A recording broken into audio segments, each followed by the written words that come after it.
Hi guys, in this video I'm going to discuss Achilles Enthesopathy, which I can never say properly, what it is and also what causes it, and then of course what treatments may be useful.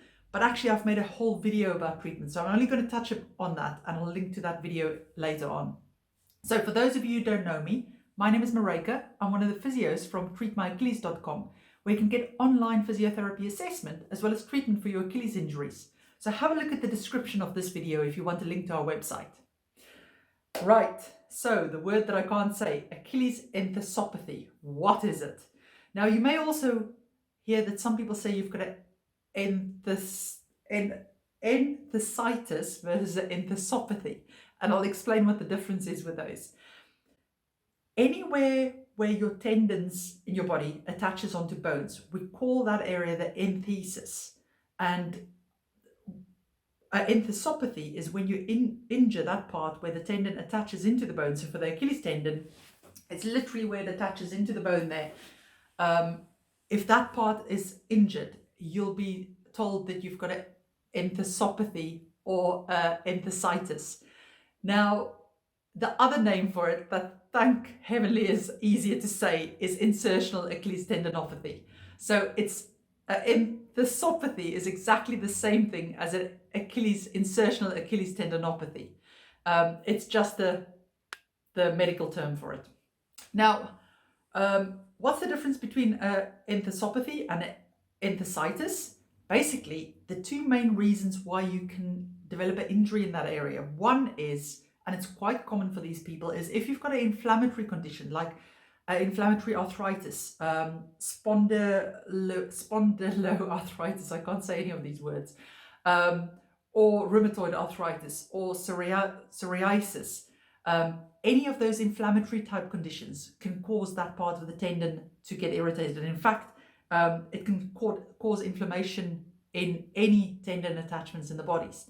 And if that's the cause of the injury, then you've got an enthesitis, because itis means inflammation.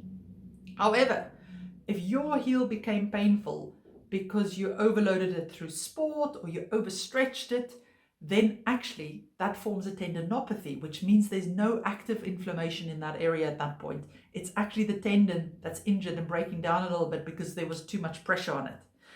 And the difference between these two is quite important to understand, because if you have got inflammatory disease as part of your system, then you need to make sure that that's not the driver for that pain, because that needs to be addressed first. Now, it is absolutely possible to have an arthritic type condition that's under control and not causing that pain.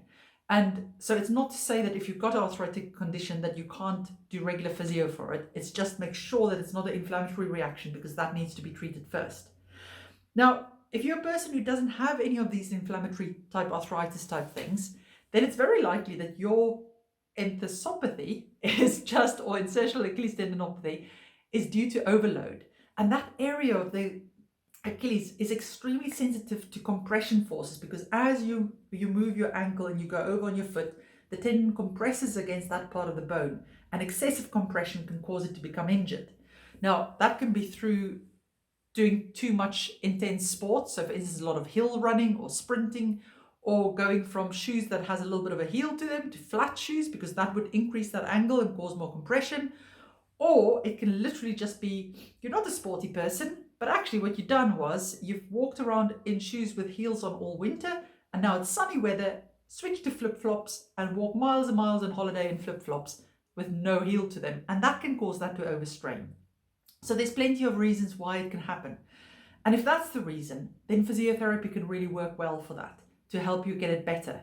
Now, like I said, I've made a whole video about the treatment of insertional Achilles tendinopathy, because it's quite important that you distinguish that from mid-portion Achilles tendinopathy, which essentially is very similar injury process going on there, but the treatment has to be different, because the insertional one has a compression component that it's sensitive to, whereas the mid-portion one is usually okay with a bit of compression or stretch.